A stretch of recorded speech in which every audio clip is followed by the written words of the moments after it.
Hello students, मैं आनंद sir स्वागत करता हूं आप सभी का आपके अपने यूट्यूब चैनल साई-फाई स्टडी में। स्टूडेंट्स, आज की इस वीडियो में हम लोग कक्षा 9 पृष्ठीय क्षेत्रफल और आयतन का प्रश्नावली 13B हल करने वाले हैं। और इस वीडियो में स्टूडेंट्स 13B पूरा कंप्लीट करने वाले हैं।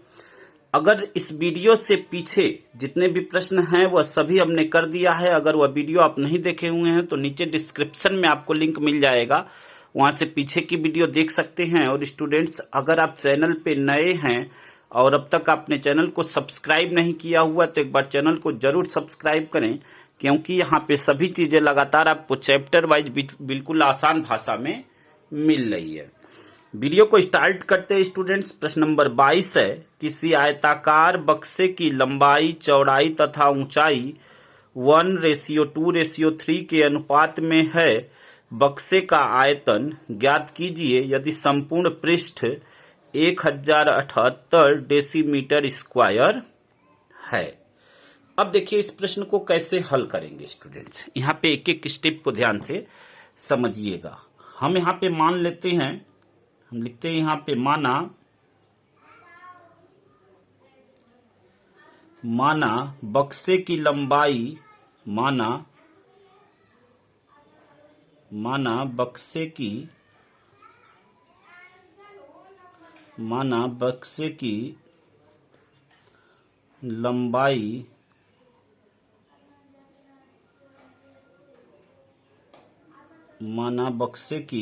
लंबाई L बराबर 1x, या जो रेशियो दिया हुआ है उसको x के रूप में ले लेंगे।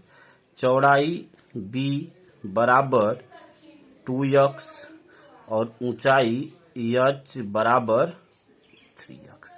ठीक है, यह मान लेते हैं। अब देखिए बक्से का संपूर्ण पृष्ठ यहाँ पे दिया हुआ है। ठीक है, तो आप लिखेंगे बक्से का संपूर्ण पृष्ठ, बक्से का संपूर्ण पृष्ठ, बक्से का संपूर्ण पृष्ठ बराबर कितना दिया हुआ है, 1078 डेसीमीटर स्क्वायर,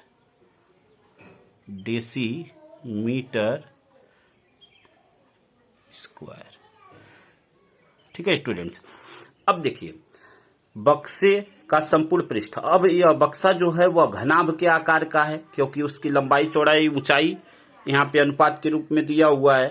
तो अब हम क्या करेंगे, यहाँ पे घनाभ के संपूर्ण पृष्ठ का फार्मूला लगाएंगे। फार्मूला क्या होता है, 2 ब्रैकेट में लंबाई गुणे चौड़ाई प्लस चौड़ाई गुणे ऊंचाई प्लस ऊंचाई गुणे लंबाई, इतना बराबर 1078 के।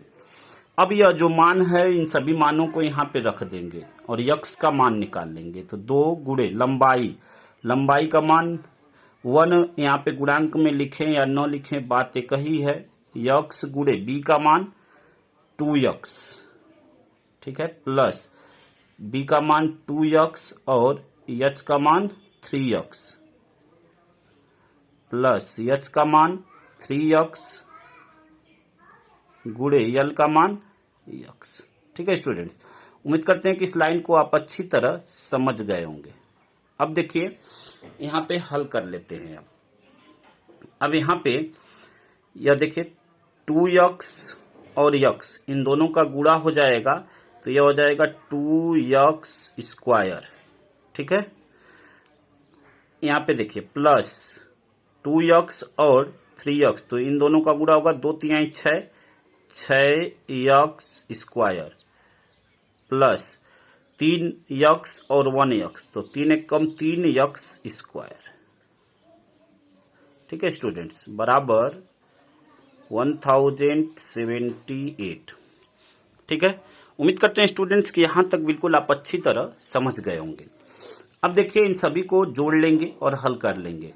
तो 6 2 8 3 11, ठीक है, देख लीजिए 6 3 9 और 2 11, 11 यानी 2 गुणे 11x² बराबर 1078। अब यहां से यक्स का मान चाहिए, यक्स का मान निकालना है। तो देखिए यक्स के मान के लिए यहां से क्या कर सकते हैं, यहाँ पे इन दोनों का गुणा करेंगे तो 11 दूनी 22 हो जाएगा, यानी x² बराबर 1078 और बटे में 22। ठीक है, अब यहां से यक्स का मान निकाल लेना है।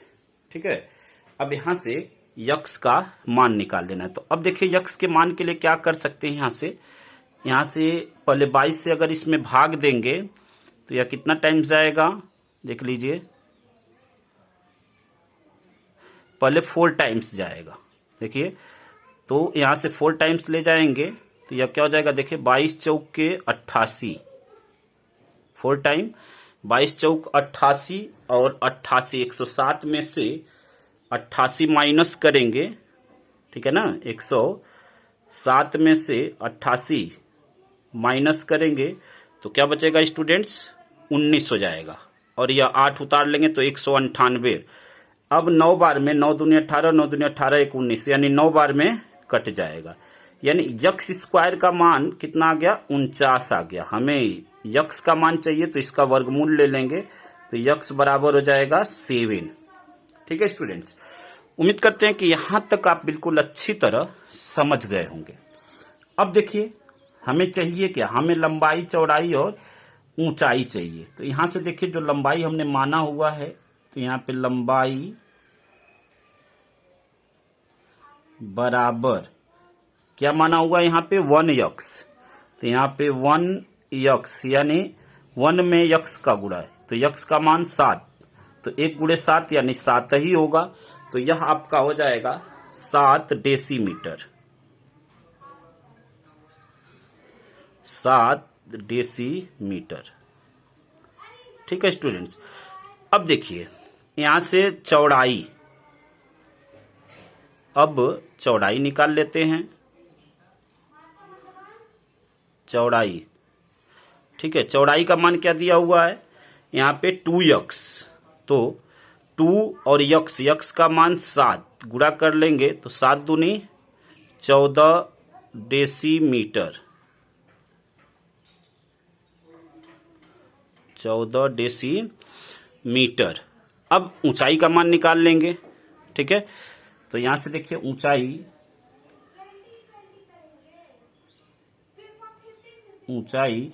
ऊंचाई देखिए यहां पे क्या है, यहां पे ऊंचाई 3x है, तो 3x का मान 7, तो 7 गुणे 3, 7 तिरिके 21 डेसीमीटर। ठीक है स्टूडेंट्स, यही इसकी बीमाएं हो जाएंगी। ठीक है, आपसे प्रश्न में पूछा हुआ है कि उसकी लंबाई चौड़ाई और ऊंचाई का अनुपात है, तो बक्से का सभी यहां से आयतन ज्ञात करना है। तो या तो लंबाई चौड़ाई हो गई, लंबाई चौड़ाई और ऊंचाई हो गई। अब आयतन निकाल लेते हैं। देखिए आयतन यहां से निकाल लेंगे, आयतन, तो आयतन बराबर होता है लंबाई गुणे चौड़ाई गुणे ऊंचाई। तो लंबाई का मान 7 गुणे चौड़ाई का मान 14 गुणे ऊंचाई का मान 21, इन सभी का गुणा कर लेंगे। ठीक है, इन सभी का गुणा कर लेंगे तो देखिए क्या हो जाएगा, यह 7 गुणे 14 और 21 का गुणा होगा तो 14 1 कम 14, 4 1 हासिल, 14 दूनी 28 और 1 29। अब इसमें 7 का गुणा कर लेंगे तो 7 चौक 28 के 8, 2 हासिल, 7 9 63, 63 और 2 65, 6 हासिल, 7 दूनी 14, 14 और 6 20। ठीक है, 2058 घन डेसीमीटर, यह क्या आ जाएगा, घन डेसीमीटर। ठीक है स्टूडेंट्स, और यही स्टूडेंट्स आपका आंसर हो जाएगा। तो उम्मीद करते हैं कि यहां तक आप बिल्कुल अच्छी तरह समझ गए होंगे स्टूडेंट्स। अगले प्रश्न को हल करते हैं। अगला प्रश्न आपका प्रश्न नंबर 23 है। एक ईंट की लंबाई चौड़ाई और ऊंचाई क्रमशः 18 सेंटीमीटर तथा 10 सेंटीमीटर है, 12 मीटर लंबी, 6 डेसीमीटर चौड़ी, तथा 4.5 मीटर ऊंची दीवार में ऐसी कितनी ईंट लगेगी यदि दीवार का 1/10 भाग मसाले से भरा है। ठीक है, अब यहाँ पे देखिए इसको कैसे हल करेंगे, एक एक स्टेप को स्टूडेंट्स ध्यान से समझिएगा। यहाँ पे देखिए आपको क्या करना है। यहाँ पे अब दीवार के लिए देखिए सभी चीजें यहाँ पे दी गई हैं। यह 12 से यहाँ पे लंबाई 18, फिर 12 और 10। अब देखिए यहाँ पे ईंट की लंबाई, चौड़ाई और ऊंचाई दी गई है, और यहाँ पे यह 12, 6 और 4.5 यह दीवार की लंबाई, चौड़ाई, ऊंचाई दी गई है। लेकिन यहाँ पे आपको एक बात ध्यान रखना है कि यहाँ पे यह मीटर में, यह डेसीमीटर में, तो हमेशा जब भी हम कोई वर्क करते हैं तो क्वांटिटी जो है स्टूडेंट्स हमेशा सेम रखते हैं। तो यहाँ पे सबसे पहले लिख लेते हैं दीवार के लिए, दीवार के लिए। ठीक है, दीवार के लिए, दीवार के लिए देखिए लंबाई क्या हो जाएगा, यहां से 12 मीटर, लंबाई यल बराबर 12 मीटर। ठीक है, चौड़ाई क्या हो जाएगा, बी बराबर देखिए 6 डेसीमीटर दिया हुआ है, और इसको मीटर में कन्वर्ट करेंगे तो यह मीटर में क्या हो जाएगा, 6/10 हो जाएगा। ठीक है, 1 डेसीमीटर में 1/10 मीटर होता है, तो 6 डेसीमीटर में तो 6/10 मीटर। ठीक है, ऊंचाई क्या दिया हुआ है, ऊंचाई दिया हुआ है 4.5। उम्मीद करते हैं कि यहां तक आप बिल्कुल अच्छी तरह समझ गए होंगे। अब स्टूडेंट्स यहां से दीवार का आयतन हम लोग निकाल लेंगे। तो यहां से निकालेंगे दीवार का आयतन, दीवार का आयतन बराबर लंबाई गुणे चौड़ाई गुणे ऊंचाई। तो लंबाई 12 गुणे चौड़ाई 6/10 और ऊंचाई 4.5। अब इसको हल कर लेते हैं। तो देखिए हल करेंगे तो यह क्या हो जाएगा, यहां से इसको कट कर लें, 2 × 10 और 2 × 12। ठीक है, अब यहां से देखिए यह क्या हो जाएगा, 6 गुणे, यहाँ पे गुणा कर लेते हैं तो 6 × 5 = 30, 0 हो जाएगा, 6 × 6 = 24 और 3 = 27, और दशमलव के बाद 0 की कोई वैल्यू नहीं होगी, यानी 27 होगा। 27 में, और यह बटे में क्या है, 5 है। ठीक है, 27 में 6 का गुणा कर लेते हैं, तो 27 में 6 का गुणा, 6 × 7 = 42, 4 हासिल, 6 × 2 = 12, 4 = 16, 162 बटे में 5, और यह क्या हो जाएगा, घन मीटर, यानी मीटर पे पावर 3। ठीक है स्टूडेंट्स, यह तो हो गया आपका दीवार का आयतन।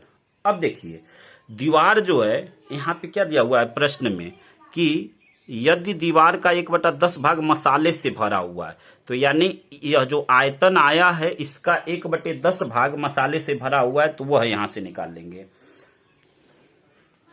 तो यहां पे लिखेंगे मसाले के द्वारा घिरा आयतन बराबर मसाले के द्वारा घिरा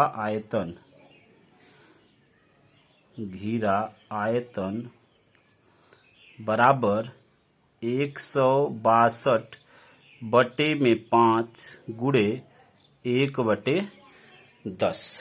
ठीक है स्टूडेंट्स, अब देखिए यहाँ पे क्या कर देंगे, 2 × 5 = 10 और 2 × 8 = 16 और 2 × 1 = 2, तो यह क्या हो जाएगा, 81 बटे में 25, 81 और बटे में 25।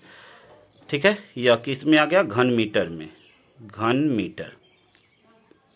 ठीक है स्टूडेंट्स, अब देखिए यहाँ पे अब हम लोग क्या निकालेंगे, अब यहाँ पे यह तो पूरा दीवार का आयतन हो गया जिसमें मसाले और ईंट सहित आयतन है यह।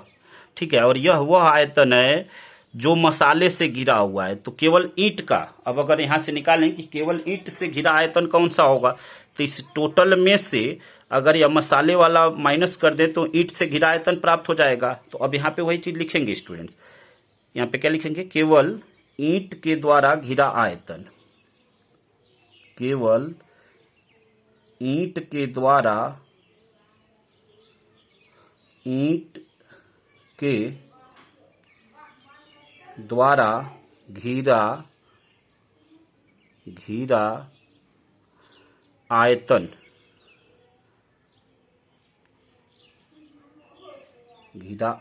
बराबर क्या हो जाएगा, 162 बटे में 5, 162 बटे में 5 माइनस 81 बटे में 25। ठीक है। अब देखिए, अब इसको हल कर लेंगे, तो यहां से हल करेंगे तो देखिए यह क्या हो जाएगा, एलसीएम आपका क्या हो जाएगा, यहां से 25, 5 पचे 25 और 5 का इसमें गुणा, 5 दूनी 10, 5 छक्के 30 और 1 31, 3 हासिल, 5 एकम 5 और 3 8, 810 माइनस 81। ठीक है स्टूडेंट, अब यहां से माइनस कर लेंगे, तो माइनस करेंगे तो यह क्या आ जाएगा आपका, यहां से माइनस करेंगे 810 में से 81, तो यह हो जाएगा 729 बटे में 25। ठीक है, और यह किसमें, घन मीटर में। यह वह आयतन है, ठीक है, जो केवल ईंट से घिरा हुआ है। अब देखिए यहां से ईंट की लंबाई चौड़ाई ऊंचाई दी गई है, तो ईंट का आयतन हम लोग निकाल लेंगे, फिर ईंटों की संख्या निकाल लेंगे। तो अब यहां से देखिए ईंट की जो लंबाई चौड़ाई ऊंचाई है वह सेंटीमीटर में है, तो सभी को मीटर में कन्वर्ट करके और ईंट का आयतन निकालेंगे। ठीक है, तो अब यहां पे लिखेंगे, देखिए ईंट का आयतन, यहां पे ईंट का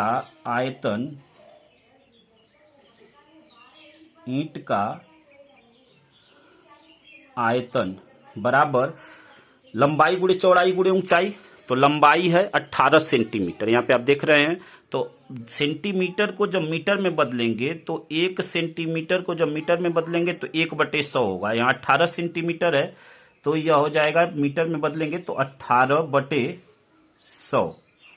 ठीक है, गुणे यहाँ पे 12 सेंटीमीटर है, तो इसको भी मीटर में बदलेंगे तो 12/100 गुणे 10/100।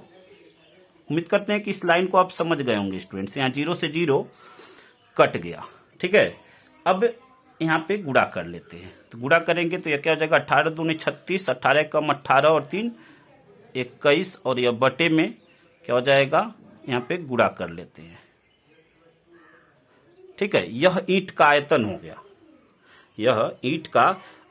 गया, 216 और बटे में आपका 1,00,000 घन मीटर। ठीक है स्टूडेंट्स, अब देखिए कुल ईंटों की संख्या निकालनी है। तो कुल ईंटों की संख्या के लिए हम क्या करेंगे कि यहाँ पे जो ईंट से घिरा आयतन है उसमें, ठीक है ना, ईंट से घिरा जो आयतन है उसमें ईंट के आयतन से भाग दे देंगे तो कुल ईंटों की संख्या प्राप्त हो जाएगी। तो अब यहाँ पे वही चीज लिखेंगे स्टूडेंट्स, कुल ईंटों की संख्या बराबर कुल ईंटों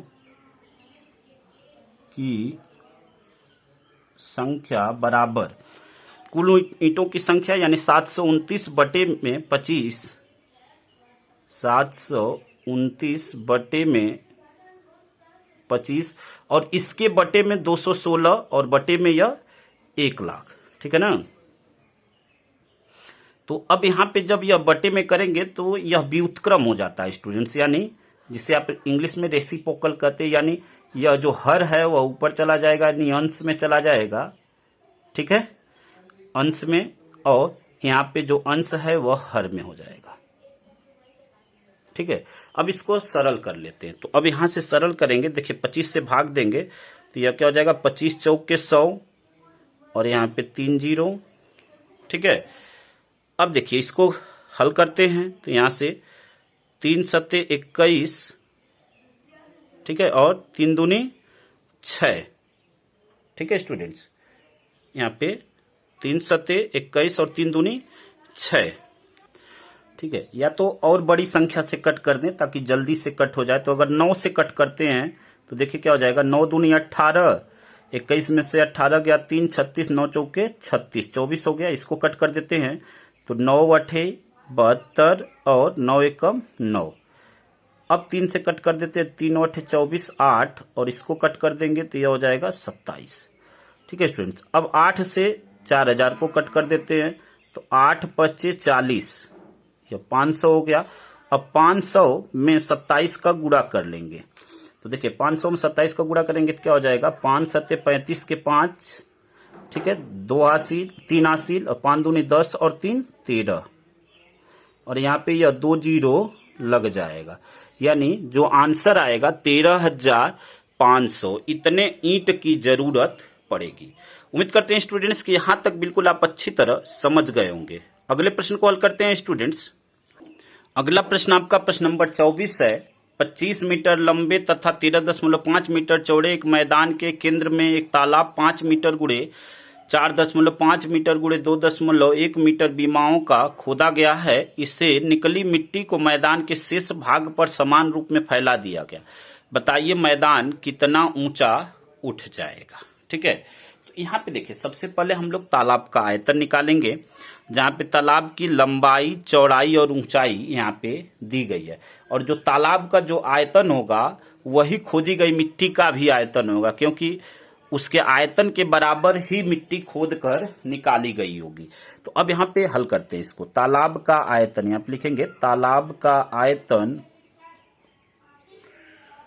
तालाब का आयतन बराबर क्या हो जाएगा, लंबाई गुणे चौड़ाई गुणे ऊंचाई। तो यहां से 5 गुणे 4.5 गुणे 2.1 इन सभी का गुणा कर लेंगे। तो देखिए इन सभी का जब गुणा करेंगे स्टूडेंट्स तो यह हो जाएगा आपका 47.25 घन मीटर।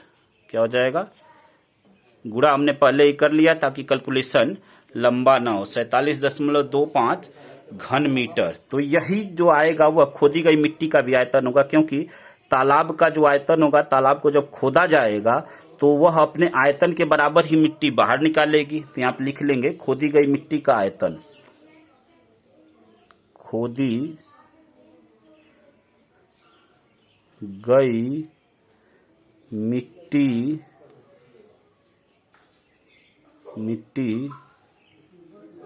का आयतन। ठीक है, यह हो गया। अब देखिए, अब यहां से हम लोग निकालेंगे मैदान का क्षेत्रफल निकालेंगे, जो कि मैदान की लंबाई और चौड़ाई हमें ज्ञात है। देखिए अभी बताएंगे आपको कि मैदान की हमें क्षेत्रफल निकालने की जरूरत क्यों है। एक एक स्टेप को ध्यान से समझते रहिए, आपको पता चल जाएगा। अब यहां से मैदान का क्षेत्रफल पहले निकालते हैं। मैदान का क्षेत्रफल, देखिए जब लंबाई चौड़ाई दी गई है तो वह आयत के आकार का होगा, और आयत के क्षेत्रफल का फार्मूला होता है लंबाई गुणे चौड़ाई। यानी यहां से लंबाई 25 है तो 25 और गुणे चौड़ाई कितना है 13.5। ठीक है, इन दोनों का गुणा कर लेंगे। ठीक है स्टूडेंट, तो इन दोनों का गुणा कर लेते हैं। तो यह क्या हो जाएगा आपका, देख लीजिए यहां से गुणा कर देंगे तो 337.5 और यह किस में आएगा, वर्ग मीटर में, वर्ग मीटर में। अब देखिए यहां से यह तो मैदान का क्षेत्रफल हो गया। अब तालाब का क्षेत्रफल, यहां से जो अब क्या करेंगे, तालाब के आधार का क्षेत्रफल, आधार का क्षेत्रफल इसलिए निकालेंगे। देखिए ये तो मैदान का क्षेत्रफल निकाल लिए कि मैदान जो है इतना वर्ग मीटर का है। अब उसके आधार का क्षेत्रफल इसलिए निकालेंगे, यहाँ पे आधार के क्षेत्रफल के लिए इसलिए निकालेंगे कि तालाब कितनी लंबाई चौड़ाई में खोदा गया है यह हमें पता चल जाए, और बाकी जो मिट्टी होगी उसके बचे हुए भाग पे ही डाली जाएगी। तो इसलिए अब यहां से तालाब का हम आधार का क्षेत्रफल निकालेंगे, जो कि लंबाई चौड़ाई उसका लेंगे। ठीक है, तो अब यहां से लिखेंगे तालाब के आधार का क्षेत्रफल, तालाब के आधार का, तालाब के आधार का क्षेत्रफल। आधार का मतलब कि उसके निचले भाग का क्षेत्रफल।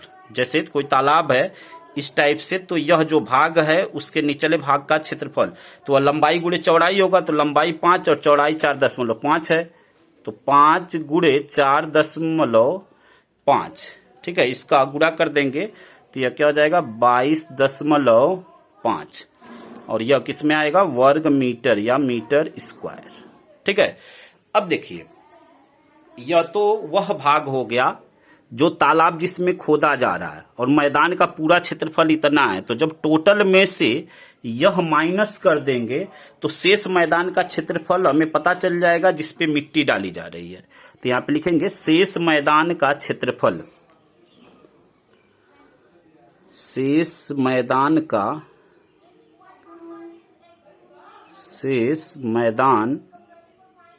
का क्षेत्रफल बराबर क्या हो जाएगा 337.5 माइनस 22.5। ठीक है, अब इसको माइनस कर देंगे तो यह क्या हो जाएगा 315 और यह भी किस में आएगा वर्ग मीटर में। ठीक है स्टूडेंट, उम्मीद करते हैं कि यहां तक आप बिल्कुल अच्छी तरह समझ गए होंगे। अब देखिए 315 आ गया। अब यहां से अब मैदान में फैलाई गई मिट्टी की ऊंचाई हमें ज्ञात करना है। तो यहाँ पे खोदी गई मिट्टी के आयतन को, ठीक है ना, खोदी गई मिट्टी के आयतन को शेष मैदान का जो क्षेत्रफल है उससे भाग दे देंगे। तो अब यहाँ पे लिखेंगे मैदान में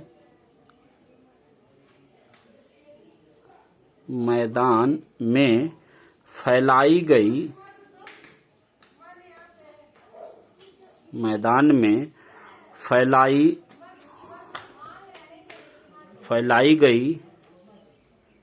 मिट्टी की ऊंचाई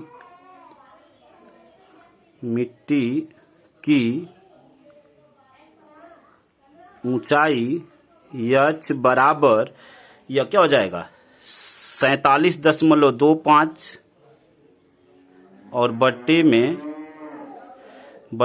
315। ठीक है स्टूडेंट्स, अब इसको कट कर देंगे। तो यहां से 5 से कट करते हैं तो यह क्या हो जाएगा 5 छके 30, 1 15, 5 तिहाई 15। इसको 5 से कट करते हैं तो 5 9 45, दशमलव लगा देंगे। 47 में 45 गया 2 22, 5 चौके 20, 2 25, 5 पचे 25। ठीक है, अब देखिए यहां से फिर 3 से कट कर देंगे तो 3 दूनी 6, 3 एक कम 3, यहाँ पे कट करेंगे तो 3 3 के 9 और 3 एक कम 3, 3 पचे 15। ठीक है, अब देखिए यहाँ पे अब क्या कर देंगे 3.15 और बटे में 21। अब यहाँ पे भाग दे देंगे, इसको भाग देंगे तो देखिए क्या हो जाएगा, यहाँ पे दशमलव है तो 21 से भाग देंगे तो पहले 0 लग जाएगा, पॉइंट लगा लेंगे। अब 31 में 21 से भाग देंगे तो एक बार, 31 में से 21 गया 10 और यह 5 105, 21 पचे 105 तो 0.15 मीटर। ठीक है, और इसमें आपका जो आंसर दिया हुआ है वह सेंटीमीटर में दिया हुआ है। तो मीटर को जब सेंटीमीटर में कन्वर्ट करेंगे तो इसमें 100 से गुणा कर देंगे, यानी 100 से गुणा करेंगे तो यह हो जाएगा आपका 15 सेंटीमीटर, यानी जो अभिष्ट ऊंचाई हो जाएगी, अभिष्ट ऊंचाई कितनी आ जाएगी 15 सेंटीमीटर। और यही स्टूडेंट्स आपका आंसर हो जाएगा। तो उम्मीद करते हैं कि इतनी बात आपको अच्छी तरह समझ में आ गई होगी स्टूडेंट्स। अगले प्रश्न को हल करते हैं और यह इस प्रश्नावली का अंतिम प्रश्न है स्टूडेंट्स। प्रश्न नंबर 25, किसी घनाभ का संपूर्ण पृष्ठ 846 वर्ग सेंटीमीटर है यदि इसकी लंबाई चौड़ाई और ऊंचाई का अनुपात 5:4:3 है तो घनाभ की लंबाई चौड़ाई और ऊंचाई ज्ञात कीजिए। तो अब यहाँ पे देखिए, यहाँ पे भी वही काम करेंगे जैसे हम लोग पिछले प्रश्न में किए, प्रश्न नंबर 22 में। ठीक है ना, उसी टाइप से इसको भी हल करना है। तो यहाँ पे मान लेते हैं, यहाँ पे माना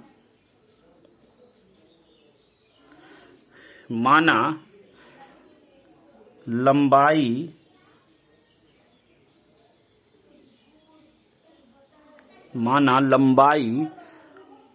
यल बराबर 5x,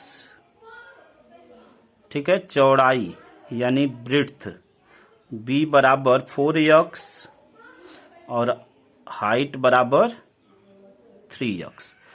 ठीक है, अब घनाभ का संपूर्ण पृष्ठ दिया हुआ है तो उसको लिख लेते हैं। तो आप लिखेंगे घनाभ का संपूर्ण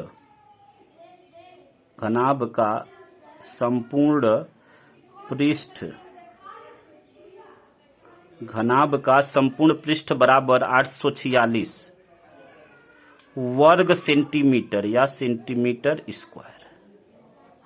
ठीक है, अब देखिए घनाभ के संपूर्ण पृष्ठ का फार्मूला होता है 2 ब्रैकेट में लंबाई गुणे चौड़ाई प्लस चौड़ाई गुणे ऊंचाई प्लस ऊंचाई गुणे लंबाई बराबर 846। ठीक है, अब देखिए यहां पे प्रत्येक मान को रख देते हैं 2। लंबाई का मान क्या है 5x गुणे चौड़ाई का मान 4x प्लस 4x ऊंचाई का मान गुणे 3x प्लस ऊंचाई का मान 3x और गुणे लंबाई का मान 5x।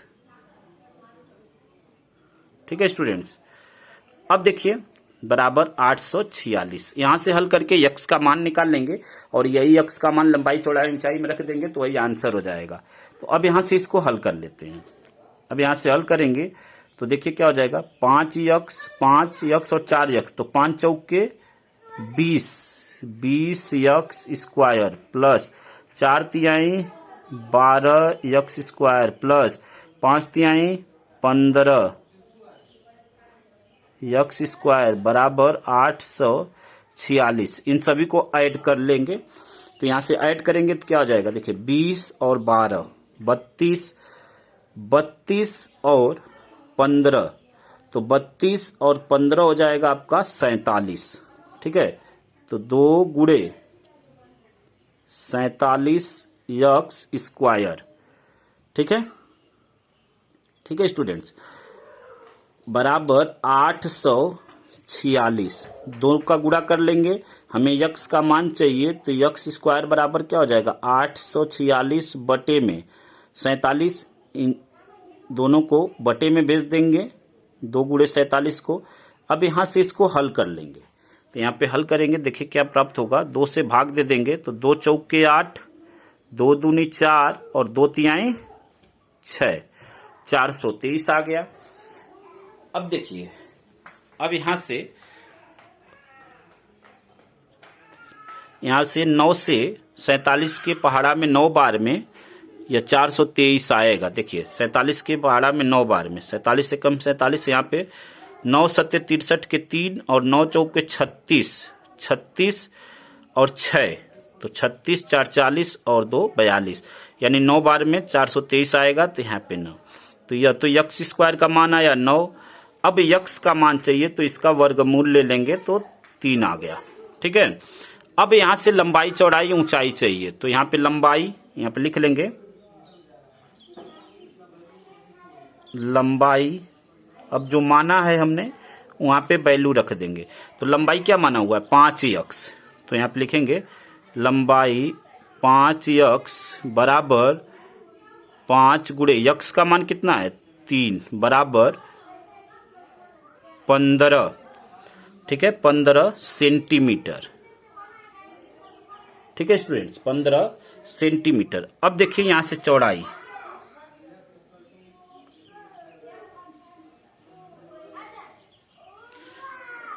कितना है 4x तो 4 गुणे x का मान कितना है 3 तो 4 गुणे 3 बराबर 12 सेंटीमीटर। 12 सेंटीमीटर। ठीक है, अब ऊंचाई तो ऊंचाई देखिए क्या है ऊंचाई बराबर कितना है 3x तो 3 गुणे x का मान 3 तो यह क्या हो जाएगा 9 सेंटीमीटर। और यही स्टूडेंट्स आपका आंसर हो जाएगा। क्या क्या आपका 15 सेंटीमीटर 12 सेंटीमीटर और 9 सेंटीमीटर। प्रश्न में आपसे लंबाई चौड़ाई और ऊंचाई पूछा हुआ है तो यही आपका आंसर हो जाएगा। तो उम्मीद करते हैं स्टूडेंट्स कि प्रत्येक प्रश्न आपको अच्छी तरह समझ में आ गया होगा। स्टूडेंट्स, अगर वीडियो आपको अच्छा लगा हो तो वीडियो को लाइक करिए, कमेंट करिए और अपने दोस्तों तक अधिक से अधिक मात्रा में शेयर करिए और चैनल को जरूर सब्सक्राइब करिए। इसी के साथ यह पूरी प्रश्नावली आपकी समाप्त हुई। प्रत्येक प्रश्न को मैंने आपको बहुत ही आसान तरीके से अच्छी तरह समझाया और अगली वीडियो में मिलेंगे स्टूडेंट्स एक नए प्रश्नावली के साथ। तब तक के लिए धन्यवाद। जय हिंद, जय भारत। चैनल को जरूर सब्सक्राइब करें।